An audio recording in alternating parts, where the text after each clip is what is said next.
আমরা একটা নতুন সংযোগের মিটার স্থাপন করতে আসছি। আপনারা দেখতে পাচ্ছেন নতুন একটা বিল্ডিং।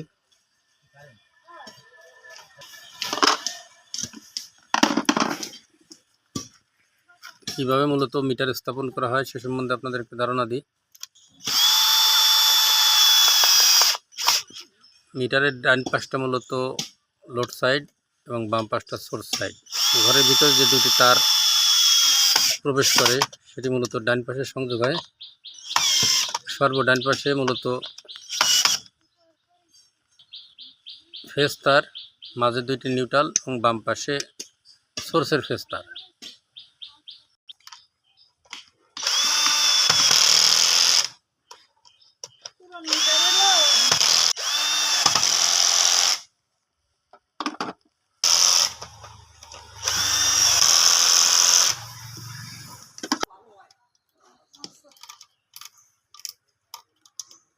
দিদি মানাবে